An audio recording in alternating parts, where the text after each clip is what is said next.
Olá, sejam todos bem-vindos, bem-vindas. É um prazer imenso, enquanto coordenador pedagógico, iniciar esse estudo com vocês. Um projeto intitulado como Grandes Pensadores Inspiram Grandes Educadores. Todos nós que trabalhamos na área da educação somos educadores. Todos nós que pisamos no chão de uma escola, seja ela de escola de educação infantil, escola de ensino fundamental, é, dos demais segmentos, todos nós somos profissionais da educação. E para tanto, temos que nos portar como profissionais da educação, né?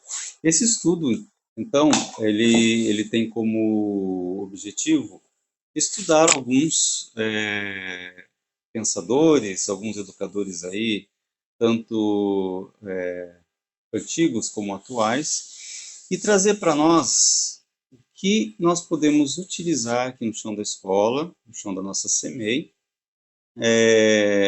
das ideias deles.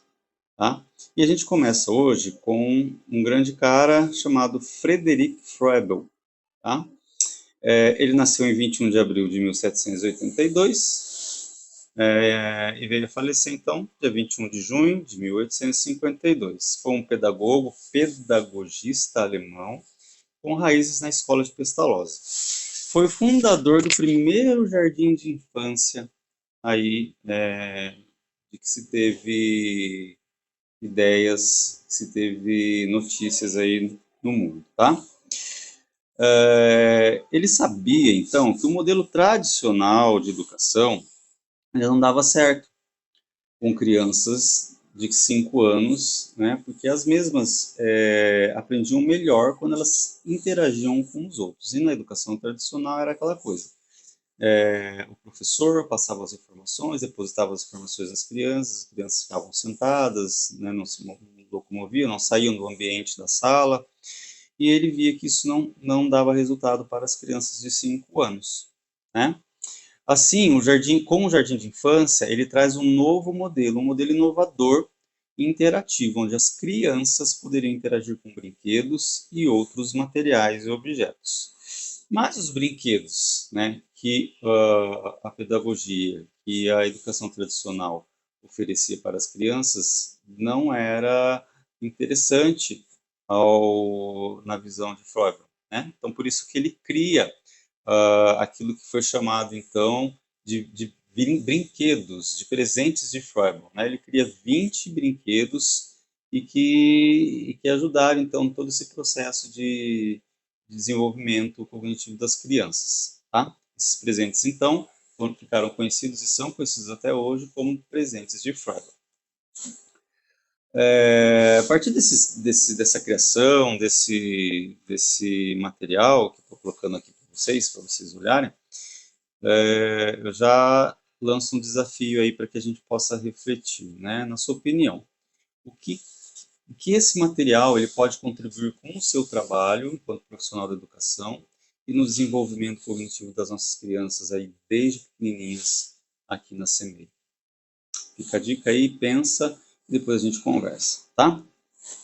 Então, olha só, com as peças geométricas de Froebel, as crianças poderiam criar padrões de mosaico como aqueles encontrados nos pisos parquet. Com os blocos, eles construíam torres e prédios, com os papéis coloridos, aprendiam técnicas de dobraduras do estilo origami, com os palitinhos e as ervilhas montavam estruturas tridimensionais. E essas atividades, então, ensinavam a criança a apreciar as formas, padrões, simetrias do mundo natural, pois ele queria que as crianças compreendessem melhor o mundo ao seu redor. Mas qual foi a melhor forma dele fazer com que essas crianças compreendessem esse mundo, né? Criando modelos através dos seus olhos com suas próprias mãos, né? Esse processo, então, ele deu o nome de recriação. Ele reconheceu, então, que as crianças recriavam quando elas eram submetidas a ambientes mais lúdicos e atividades mais lúdicas. Alguns dos mais populares criadores de brinquedos daquela época e das épocas que foram sendo aí, que foram vindo depois, se basearam nesses presentes, esses brinquedos construídos por Froebel, para construírem seus brinquedos. Então aí a gente tem a ideia dos blocos de madeira de hoje, as peças, as próprias pecinhas de Lego, né? Os quebra-cabeças, jogos de montar, todos esses e muito outros, nós podemos falar que são descendentes daquilo que veio de Froebel, né?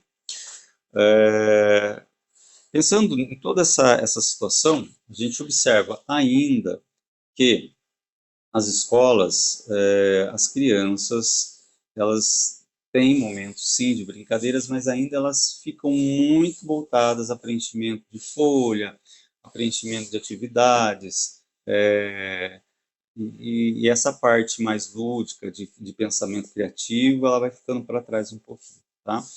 E alguns estudos, né, nos levam a concluir que a escola de educação infantil, né, o jardim de infância, as CMEIs, as creches, elas estão se tornando escolas mais para, entre aspas, gente grande, ou seja, escola dos maiores, porque não está dando oportunidade às crianças de se pensarem, de utilizarem a imaginação, a criatividade para desenvolver habilidades, tá? O que você acha de tudo isso? Faz sentido para você?